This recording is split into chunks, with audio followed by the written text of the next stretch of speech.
Yes friends, तो हम लोग अब ये हिंदी वर्जन इसका लेते हैं। इसमें क्या है कि हम लोग किन्हीं दो लीडर्स को कंपेरिजन करते हैं, ठीक है। तो उनकी तुलनात्मक स्टडी करते हैं, तुलनात्मक अध्ययन करते हैं। इसमें जैसे मैंने पहले 11th जो प्रोडक्शन नंबर 11 था, जिसमें इंग्लिश में हमने वर्जन किया हुआ है, ये हिंदी वर्जन है उसी का सेम। तो इसमें क्या है, कंपेरिजन किसका है, नरेंद्र मोदी जी और सरदार पटेल जी का, ठीक है। तो इसमें सबसे पहले इनमें आपस में कितने गुण मिलते हैं, वाई, क्योंकि ये दोनों ही जो लीडर्स हैं, दोनों नेटिव्स हैं, वो एक ही नक्षत्र में पैदा हुए हैं, ठीक है। जो एक ही नक्षत्र में पैदा होते हैं लोग, कोई भी नेटिव हो, वो हमेशा एक जैसी क्वालिटी रखते हैं, ठीक है। तो अगर जैसे हम कहते हैं ये अष्टकूट मिलन है, अष्टकूट मिलन से पहले इनका जो हॉरोस्कोप है वो मैं पहले डिस्क्राइब कर चुका हूँ, आपको पता ही है कितना एक्सप्लेन किया हुआ है, और ये सरदार पटेल जी का और ये मोदी जी का। तो इसमें सबसे पहले क्या है कि हम कंपैरिजन क्यों करते हैं, क्योंकि कुछ ऐसे लोग होते हैं जो आपस में आप देखते हैं डिस्कशन करते समय आपस में उनकी क्वालिटी मिलती हैं या डिफरेंट होती हैं। तो आप उनको अगर हॉरोस्कोप बना के देखेंगे तो आपको ये मालूम पड़ेगा कि उनमें क्या क्या क्वालिटीज आपस में मिलती हैं या नहीं मिलती, ठीक है। अगर आपस में फाइटिंग करते हैं, एक दूसरे को लाइक ही नहीं करते हैं, इतना हेट करते हैं, इसका मतलब वो दोनों ही डिफरेंट क्वालिटीज में उनके गुण आपस में मिलते नहीं हैं। और आप ये सरप्राइज करोगे कि मैंने बहुत सारे जितने भी एक्स जो थे फ्रीडम फाइटर्स वगैरह, उनके हॉरोस्कोप्स को मैंने प्रेजेंट लीडर्स हैं उनके हॉरोस्कोप के साथ मिलन किया तो उनके गुण कितने मिलते हैं, क्या मिलते हैं, एक एक करके मैं सभी को लूँगा। और उनमें आप देखोगे, सरप्राइज करोगे कि भाई ऐसा कैसे हो सकता है कि ये एकदम 100% ट्रू बात है। क्योंकि उससे पहले हम लोग ये डिस्कस सिर्फ अलग अलग सबका हॉरोस्कोप लेते थे, हैं। और हालांकि ये जो अष्टकूट मिलन होता है वो सिर्फ ब्राइड एंड ब्राइडग्रूम यानी दूल्हा दुल्हन के लिए ही मैचिंग की जाती है, लेकिन ये जो मैचिंग है ये किन्हीं दो लोगों को लेकर की जा सकती है। आप देखो कि उन दोनों में आपस में गुण मिलते हैं या नहीं मिलते हैं, तो उससे आप देखोगे कि दोनों के गुण क्यों नहीं मिलते हैं, कितने गुण आपस में मिलते हैं उनके। अब जैसे यहाँ पर दोनों में 28 गुण मिलते हैं 36 में 28 आउट ऑफ 36 में से 28 गुण मिलना बहुत अच्छी बात है। 30 के आसपास मिलते हैं, 30 के आसपास मिलते हैं। आप देखोगे मैंने काफ़ी लोगों को जो आपस में अभी आप देखोगे जनरल जो कंडीशंस वगैरह होती हैं लोग देखते हैं आपस में, तो वहाँ से ही मालूम पड़ जाता है कि भाई ये तो बात एकदम सही है, 100% सही है, क्योंकि इनके गुण आपसे मिलते हैं, आपसे जैसे उनके वो हैं कैरेक्टरिस्टिक्स वैसे ही मिलते हैं, वैसे ही हॉरोस्कोप भी बोलते हैं। तो हॉरोस्कोप का ये जो स्टडी है बहुत ही अच्छी साइंटिफिक स्टडी है। हमारे ऋषियों ने कैसे किया मुझे उसके बारे में नहीं जाना डिटेल में, कैसे कैसे करते थे, कैसे कैसे किया। जो 18 ऋषि हुए हैं उनके बारे में पहले मैं डिस्क्राइब कर चुका हूँ, बता चुका हूँ आप लोगों को कि उन लोगों ने सबसे पहले प्रोपेगेट किया हमारी एस्ट्रोलॉजी में कंट्रीब्यूशन से उनका सभी का, है ना। शूर पितामह व्यासो वशिष्ठो अत्रि पारशर, देन गर्गो मरीचिर मनु अंगिरा और पौलस्त्य चवनो यवनो ऋषि और चवनो यवनो भ्रभु, ये सभी जितने 18 ऋषि उनके बारे में फिर कोई बताएंगे, पॉइंट को डिस्कशन होगा। मेरा लेक्चर सीरीज प्रीवियस वाला देखोगे तो आपको मालूम पड़ जाएगा कि मैंने उनके बारे में पहले डिस्कस किया होगा। वो जो 18 ऋषियों ने जो कैसे कैसे इनको कंस्ट्रक्ट किया, कैसे कैसे कंट्रीब्यूट किया है वैदिक एस्ट्रोलॉजी के अंदर, वैदिक ज्योतिष के अंदर, तो ये जो साइंटिफिक स्टडी है एकदम आप देखोगे कैसे लोगों को उन्होंने स्टडी किया। इस तरह से ये सब नक्षत्रों के ऊपर बेस्ड और ये सभी जो प्लैनेट्स होते हैं राहु केतु से लेकर के, है ना, अच्छा मून, सूरज से लेकर के सूर्य, चंद्र, मंगल और बुध, ये सभी जितने भी 9 प्लैनेट्स यहाँ लिखे हुए मैं बताऊंगा आपको भी। तो इन सब की कैसे उन्होंने स्टडी की, इतनी माइन्यूट स्टडी, इतनी डिटेल में स्टडी आज तक मैंने कहीं देखा नहीं वर्ल्ड ओवर। क्योंकि हमारे जो वेदांत में जो इसे अष्टांग बोलते हैं, मतलब जो हमारा ये जो वैदिक एस्ट्रोलॉजी है और वैदिक शास्त्र है, ये जो 6 वो होते हैं शास्त्र में से 6वां वो है अंग है वेदों का, है ना। तो इस 6वां जो वो है, तो 6वां अंग है वेदों का, क्योंकि इसको हम ज्योतिष कहते हैं। ज्योति मीन्स लाइट और ज्योति मीन्स लाइट, ईश्वर की लाइट, ओके। और ज्योतिष ईस्ट दृष्टि, इसलिए मैं इसको ईस्ट दृष्टि बोलता हूँ, ईष्ट दृष्टि और ईश्वर की दृष्टि। तो क्योंकि ऐसी स्टडी करने के बाद में लोगों को मालूम पड़ जाता है अपने बारे में भी और अपने लोगों के बारे में, जितने भी आपस के आसपास के लोग हैं उन सब के बारे में डिटेल में स्टडी अगर आपको करनी है तो आप एस्ट्रोलॉजी को देखिए। वैदिक एस्ट्रोलॉजी बहुत ही अच्छी है। साइंटिफिक स्टडी में इसको बोलता हूँ, by scientific study, because every characteristic of a person can be explained. हर चीज़ को आप एकदम डिटेल में जान सकते हैं, क्या क्या उसके अंदर बैड कैरेक्टरिस्टिक्स हैं, कितनी अच्छी अच्छाइयाँ हैं। और जैसे यहाँ पर हम दोनों इन नेताओं के बारे में बात करते हैं, तो सरदार पटेल जी अब नहीं हैं, लेकिन सरदार पटेल जी के जो गुण हैं वो मोदी जी से मिलते हैं, क्योंकि एक ही नक्षत्र में पैदा हुआ। एक नक्षत्र जो होता है, नक्षत्र हमेशा जिस नक्षत्र में कोई भी नेटिव पैदा होता है और उस नक्षत्र में दूसरा नेटिव भी पैदा होता है। हालांकि कभी कभी क्या होता है कि उनके जो क्वार्टर होते हैं, यानी जिस पाद में पैदा हुए हैं और जिस चरण में पैदा हुए, 4 चरण होते हैं और फर्स्ट, सेकंड, थर्ड, फोर्थ, तो चारों चरण में से किसी चरण में भी पैदा हो लेकिन वो नक्षत्र वही हो, है ना, या सेम में हो तो एकदम सेम क्वालिटी होती है।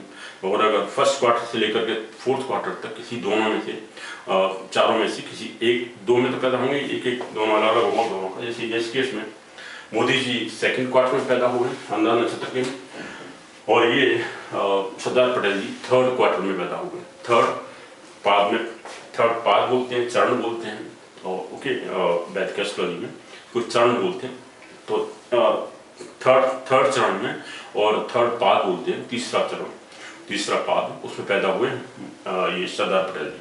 और मोदी जी हुए द्वितीय पाद में। तो दोनों ही एक ही नक्षत्र के ये दो अलग अलग चरणों में पैदा हुए।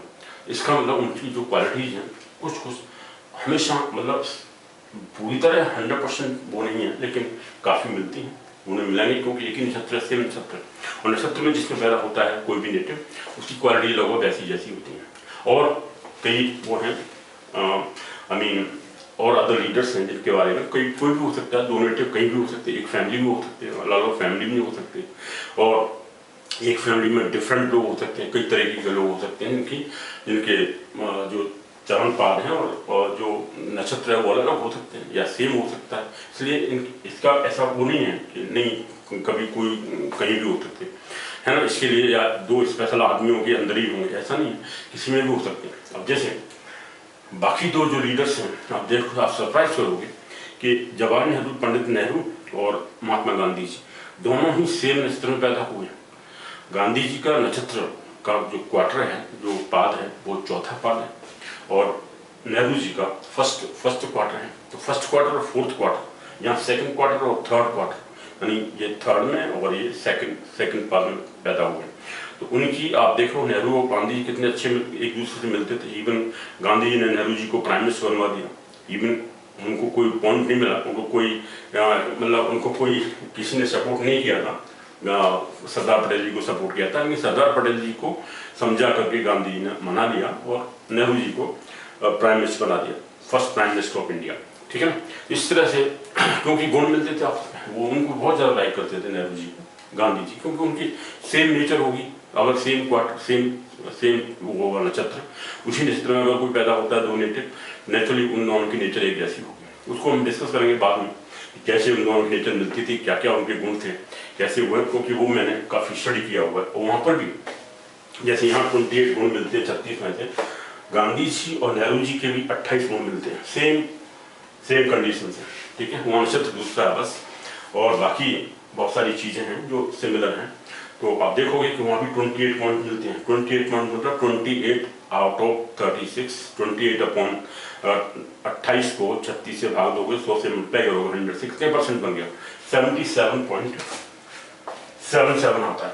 तो ये 77.77%, 28 अपॉन 36 इंटू 100 करोगे, मल्टीप्लाई करोगे 100 से, परसेंट निकालोगे तो 36 में से 28 पॉइंट कितने परसेंट आता है, लगभग 77 पॉइंट के आसपास आता है, और 80% के आसपास आ जाता है। तो आप देखोगे जब मोदी जी को मैंने और बाकी लीडर से मिलाया है, जैसे मोदी जी को अगर योगी जी से मिलाते हैं तो आप सरप्राइज करोगे, मोदी जी और योगी जी के जो गुण हैं वो कितने पॉइंट मिलते हैं, 29.5 आउट ऑफ 36, ओके, इंटू 100 अगर करोगे लगभग 82.55, आई थिंक 82% आता है, 82.94 है या 55, आई थिंक 82.94 आप निकाल सकते हो, ठीक है।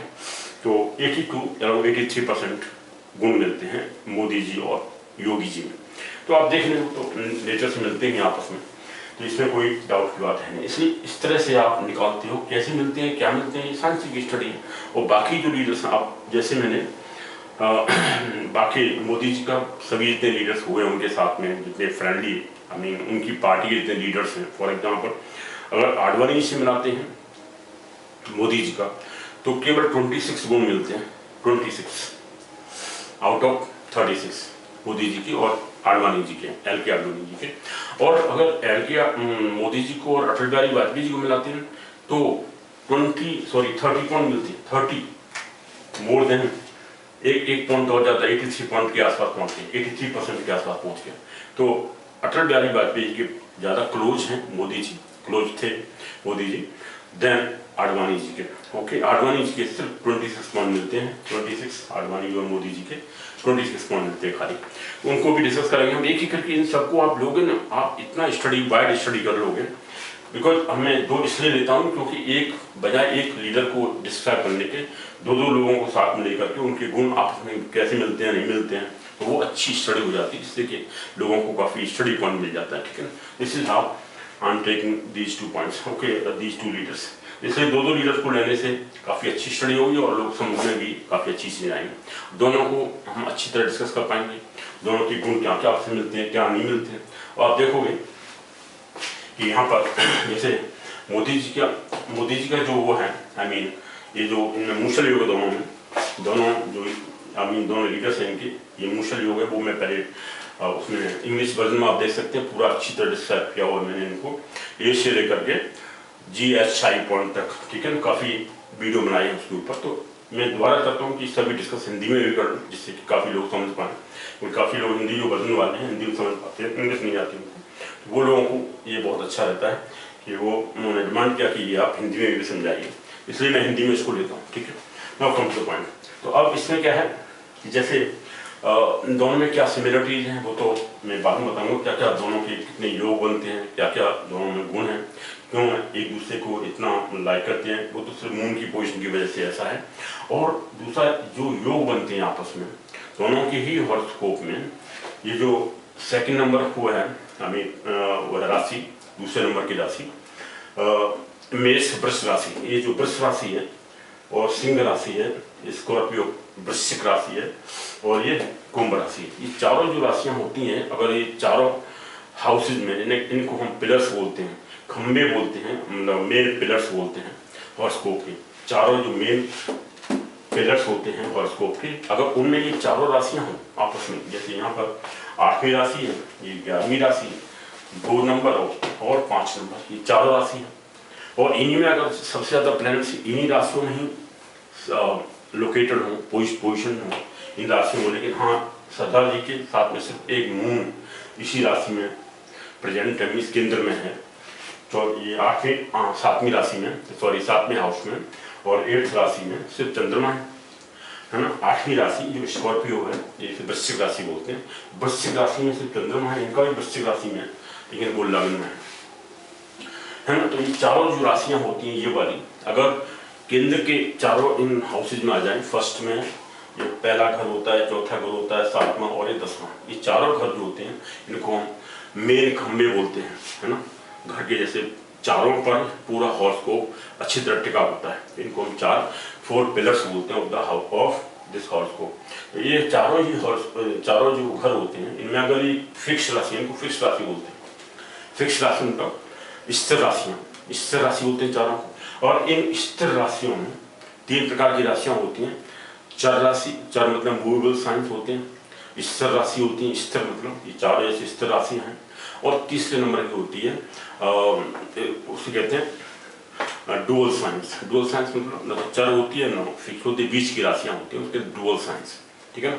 और मिश्रित राशि, चर राशि और ये स्थिर राशि एंड मिश्रित राशि। मिश्रित मतलब डुअल साइंस, डुअल मतलब डबल टाइप की क्वालिटी होती है उनकी, चर भी होती है, चर राशि और फिक्स राशि भी होती है, मतलब स्थिर राशि और चर राशि का मिक्सचर होता है दोनों में, इसलिए मिश्रित राशि बोलते हैं। उन चारों हाउसेज में अगर ऐसे लोगों की जो हॉरोस्कोप होती है उसमें अगर वो राशियाँ होती हैं चारों घरों में, तो उनकी क्वालिटीज़ क्या होती हैं वो सब हम बताएंगे आपको। लेकिन इस केस में क्योंकि स्थिर राशियाँ हैं, स्थिर राशि लग्न होना बहुत अच्छा होता है। इवन जब इनोवेशन करते हैं हम, मुहूर्त निकालते हैं लोग, तो मुहूर्त निकालते समय भी जब जैसे इंडिया का इंडिपेंडेंट हुई थी, हालांकि आप कहते हैं कि नेहरू जी बिलीव नहीं करते थे एस्ट्रोलॉजी वगैरह इसमें, लेकिन बिलीव करते थे क्योंकि उन्होंने उसका मुहूर्त निकलवाया। रात को मुहूर्त निकला 12:15 का, और वो उज्जैन के पंडित जी थे, उन्होंने दोनों ने आकर के उज्जैन के जो पंडित थे उन्होंने अच्छी तरह बनाया, और वो हॉर्स को बना करके रात के 12:15 पर 15 अगस्त 1947 को इंडिया इंडिपेंडेंट हुआ। अदरवाइज 14 तारीख को ही पाकिस्तान तो इंडिपेंडेंट हो गया था, वो इंडिपेंडेंट डे अभी 14 तारीख को नहीं मनाता था, 14 अगस्त को। हम इंडिया रात को 15 अगस्त को 12:15 पर रात के 15 अगस्त को तब इंडिया इंडिपेंडेंट हुआ, क्योंकि उस समय मुहूर्त निकाला गया। मुहूर्त राशि में क्या था वहाँ पर, ये सेकंड राशि लग्न में ली गई, वहाँ पर स्थिर राशि है। स्थिर राशि कहलाती है वृष राशि। ये चारों ही राशियाँ स्थिर राशियाँ कहलाती हैं, वृष राशि, सिंह राशि और ये वृश्चिक राशि और ये कुंभ राशि। ये चारों ही राशियाँ स्थिर राशि कहलाती हैं, स्थिर जो फिक्स होती हैं। इनमें अगर कोई चीज़ इनॉग्रेट होती है, स्टार्ट होती है, तो वो चीज़ स्थिर रहती है, ज़्यादा फिक्स रहती है, कभी परेशान ज़्यादा नहीं होगी। आप कंडीशन देख रहे हैं इंडिया की और पाकिस्तान की। इंडिया इस समय काफ़ी प्रोग्रेसिव है, लेकिन पाकिस्तान की हालत ख़राब है, क्योंकि पाकिस्तान ने बोलने का कोई मुहूर्त क्या होता है, वो तो अपने आप जल्दी से इंडिपेंडेंट होगा। ठीक है, 14 तारीख को वो इंडिपेंडेंट डे मनाते हैं। हम इंडिया 15 अगस्त रात को 12:15 का टाइम निकाला था। उज्जैन के पंडित जी थे, वो मैं पहले हालांकि डिस्क्राइब कर चुका हूँ, उनके बारे में बताऊंगा बाद में, जब मैं इंडिपेंडेंट इंडिया का हॉरोस्कोप दूंगा तब डिटेल में बताऊंगा दोनों पंडित जी के बारे में जिन्होंने हॉरोस्कोप बनाया था, और नेहरू जी और सभी पंडित जितने भी लोग थे उस समय। और आप सरप्राइज करोगे कि इंडिपेंडेंट इंडिया का जो हॉरोस्कोप है उसकी जब मैचिंग करता हूँ इन सभी लीडर्स के साथ में, तो मोदी जी का सिर्फ 19 पॉइंट मिलते हैं, 19 और सरदार पटेल जी के भी 19 पॉइंट मिलते हैं, सिर्फ 36 में से। यानी इंडिपेंडेंट इंडिया का अगर हॉरोस्कोप इन नेताओं के साथ में मिलाया जाए तो उसमें सिर्फ 19 पॉइंट्स आते हैं। यानी ये एग्रीड नहीं है डिवीजन के साथ में। इंडिया का जो डिवीजन हुआ, इंडिपेंडेंट इंडिया उस समय हुई थी, उस केस में जो इंडिया का डिवीजन हुआ, पाकिस्तान बना, इंडिया बना, दे वर नॉट एग्रीड। इसका मतलब ये होता है उससे इंडिपेंडेंट फिजियोलॉजिकल फीचर्स हैं उससे वो एग्रीड नहीं होते। लेकिन नेहरू जी और गांधी जी दोनों का जब मैचिंग करते हैं तो आप समझोगे 29 पॉइंट्स मिलते हैं, 29 आउट ऑफ 36 में से 29 पॉइंट मिलते हैं नेहरू जी के भी और गांधी जी। इसका मतलब दोनों वो एग्रीड थे। उन्हीं की हॉरोस्कोप देख करके पंडित जी ने शायद हॉरोस्कोप वो बनाया होगा, इंडिपेंडेंट इंडिया का हॉरोस्कोप डिसाइड किया होगा, तभी उनके गुण आपस में मिलते हैं। 29 पॉइंट्स मिलते हैं। 29 पॉइंट का मतलब लगभग 81 पॉइंट के आसपास, 81%, 81 पॉइंट समथिंग, 81 पॉइंट और 82% के आसपास गुण मिलते थे। यानी महात्मा गांधी और नेहरू जी दोनों ही इंडिपेंडेंट इंडिया का जो हॉरोस्कोप बना है उसके साथ में दोनों मैच करते हैं। इसका मतलब वो एग्रीड थे। Whatever the division of India was there, और India was divided into 2 countries in those days, Pakistan and East Pakistan, West Pakistan, that was another thing.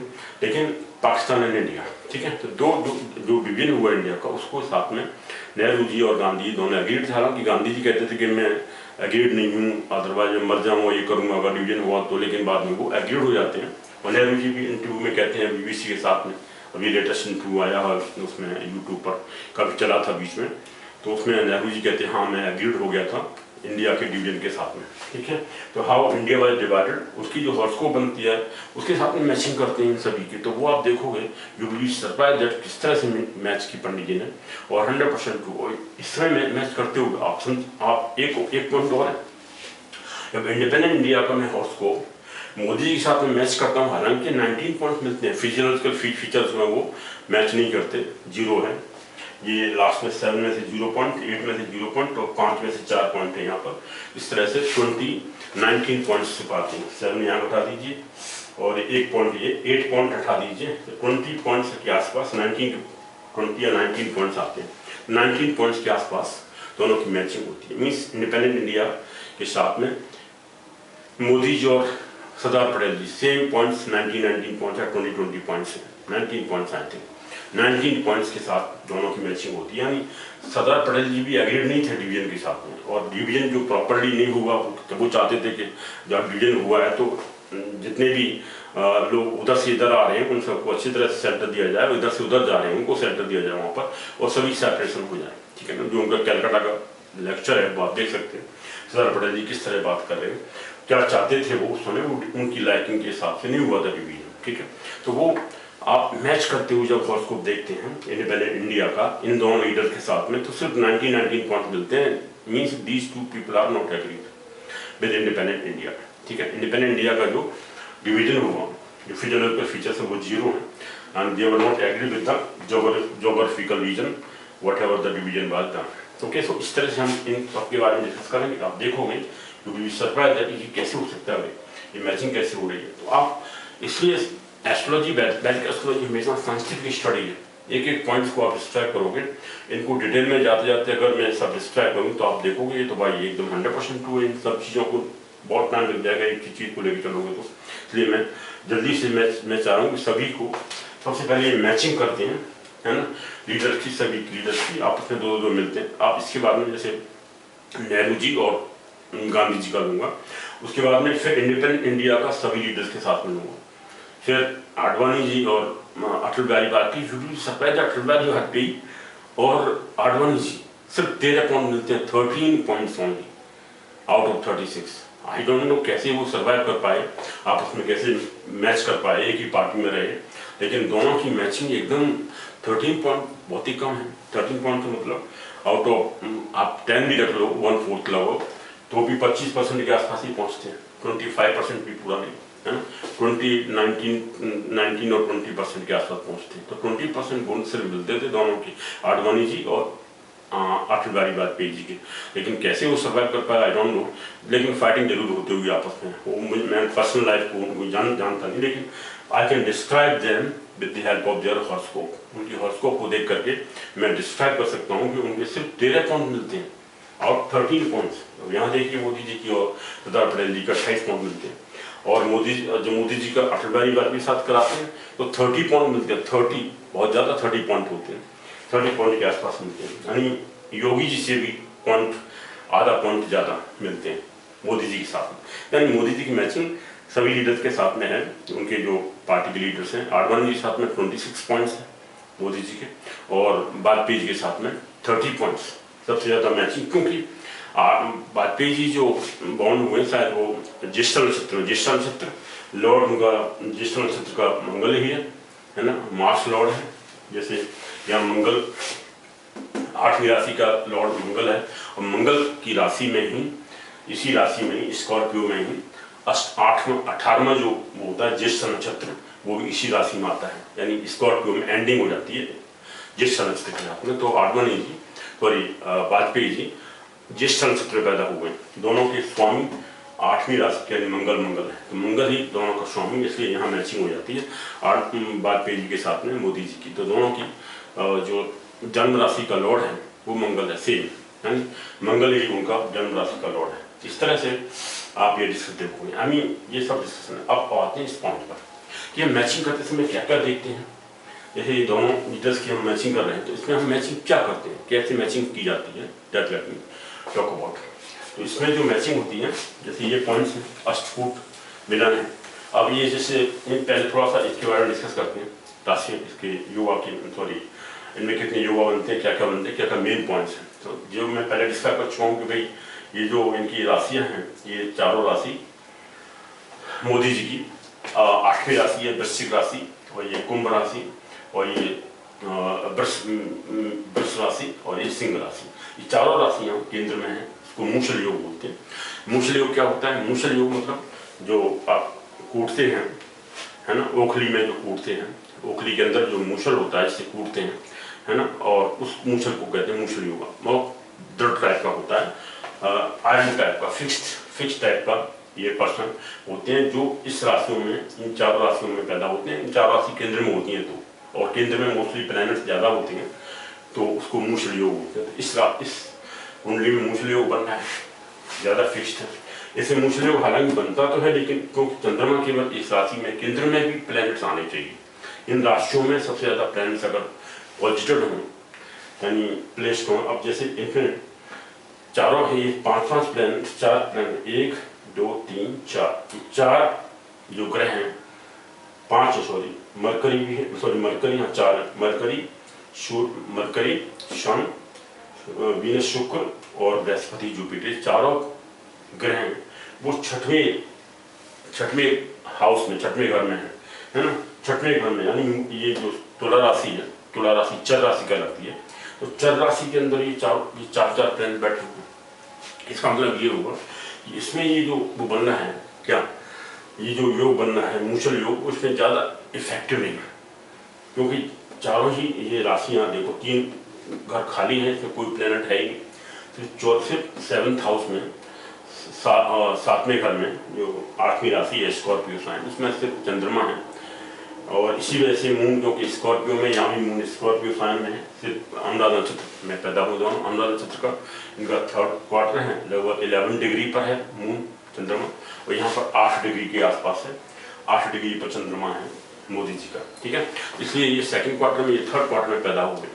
अब ये क्वार्टर क्या होते हैं इनके बारे में हम पहले हमें डिस्कस कर चुके हैं, फिर भी बता देंगे दोबारा, कोई बात नहीं, कोई प्रॉब्लम की बात नहीं। अब पहले तो इसमें इसका मतलब ये हुआ कि सरदार पटेल जी की जो हॉरोस्कोप है उसमें मूषल योग थोड़ा सा ज़्यादा दृढ़ नहीं है। इसमें ज़्यादा दृढ़ क्यों है, क्योंकि most of the planets are posited in the 3 houses, ये तीनों घर हैं। उसमें सबसे ज़्यादा पहले देखिए चंद्रमा वहीं पर है, मून और मार्स दोनों ही, मंगल और चंद्रमा दोनों लग्न में है, इसमें स्कॉर्पियो साइन में, वृश्चिक राशि में।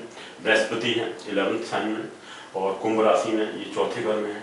10वां घर शनि और शुक्र यानी सैटर्न और वीनस, ये दोनों ही इसमें। और यहाँ देखिए जो सूरज है वो 0 डिग्री के आसपास है, इसकी जो डिग्री है वो 0 डिग्री है सन की, तो सन 0 डिग्री पर। इसका मतलब इस राशि में ही लगभग सिंह राशि को अपनी को देखता है, उसकी तरफ टेंडिंग है ना, सूर्य की टेंडिंग सिंह राशि की तरफ ही है। और ये जो बुध है, बुध भी इस केस में और मरकरी, क्योंकि रेट्रोग्रेडेड है, ये रेट्रोग्रेडेड है, ये भी 0 डिग्री के आसपास ही है, क्योंकि सन और मून और ये सन और ये जो बुध है आसपास डिग्री होती है। इवन बुध की अगर डिग्री 0 डिग्री के आसपास है, 1 डिग्री पर भी, 2 डिग्री पर भी, क्योंकि रेट्रोग्रेडेड बकरी है, और बकरी जो प्लैनेट होता है वो पीछे के घर को देखता है। तो ये बुध है वो भी इस सिंह राशि को देखता है, यानी सिंह राशि में ही सन और यानी सूर्य और बुध दोनों इस राशि को ही आ रहे हैं, चौथे यानी 10वें घर में ही आ रहे हैं और सिंह राशि को ही देखते हैं। इसका मतलब most of the planets are in the fixed sign में, इसलिए मूषल योग ज़्यादा दृढ़ मूषल योग है। इसका मतलब ये चेंजेबल इनकी नेचर नहीं होती, ये लोग जो प्रॉमिस करते हैं उसको पूरा फुलफिल करते, ठीक है, और डिटरमाइंड होते हैं, whatever they think about they have to perform that, complete करना होता है उनको। और यहाँ इसके लिए थोड़ी सी प्रॉब्लम है सरदार जी के साथ में, क्योंकि सरदार जी ने जो भी उनको कहा जाता था वो मान लेते थे। हालांकि स्टार्टिंग में जैसे वो लिखते हैं मौलाना जी अपनी बुक में लिखते हैं कि सरदार जी ने एक बार गांधी जी को मेरे सामने ही एब्यूज किया, उनकी बात नहीं मानी, काफ़ी गंभीर मतलब काफ़ी जोर से बोलने लग गए। गांधी जी को काफ़ी हार्श शब्दों में बातें की उन्होंने, है ना, कठोर शब्दों से बातें की। गांधी जी को निगलेक्ट करते हुए वहाँ से निकल गए, बॉम्बे जा रहे थे, कहाँ जा रहे थे, तो बॉम्बे चले गए। बॉम्बे गांधी जी मना करे थे और लेकिन वो बॉम्बे चले गए, यानी उनकी बात नहीं मानते थे स्टार्टिंग में, लेकिन बाद में मान लेते थे, क्योंकि प्राइम मिनिस्टर की जो बात है कि वो प्राइम मिनिस्टर को नहीं बने हुए, क्योंकि सिंह राशि का जो सन है, चौथा जो घर होता है वो हमेशा पोजीशन को दिखाता है, आपका जो पद या पोजीशन होती है उसको दिखाता है चौथा घर। जितने भी आपकी इसके कहते हैं मुंडेन एस्ट्रोलॉजी, ये जो पॉलिटिकल एस्ट्रोलॉजी होती है आसपास की दिल्ली की, उसको मुंडेन एस्ट्रोलॉजी होती है। तो मुंडेन एस्ट्रोलॉजी के अंदर ये चौथा घर जो होता है वो पोजीशन को, आपके पद को रिप्रेजेंट करता है, पद को ये प्रेजेंट करता है, पद को रिप्रेजेंट करता है। तो पद होता है इससे चौथे घर से, तो उनको पद जो मिला वो क्यों नहीं मिला, क्योंकि सन तुला राशि में नीच का हो जाता है, ये नीच की राशि होती है तुला राशि सन के लिए, तो चौथे घर का लॉर्ड नीच का हो गया से तुला राशि में। ये तुला राशि 7वां नंबर जो होता है तुला राशि कहलाती है, तो तुला राशि में सन नीच का होता है ना। हालांकि डिग्री उसे क्रॉस कर गई, लेकिन फिर भी नीच की राशि तो है। डिग्री क्योंकि 10 डिग्री पर सन नीच का होता है, 3 डिग्री पर मून नीच का होता है, 3 डिग्री के अंदर स्कॉर्पियो साइन में, है ना। 3 डिग्री के आसपास चंद्रमा नीच का होता है, लेकिन यहाँ चंद्रमा नीच का नहीं है पूरी तरह से, क्योंकि चंद्रमा यहाँ 8 डिग्री का, 8 डिग्री और निकल गई, 3 डिग्री से बहुत आगे, 5 डिग्री के आसपास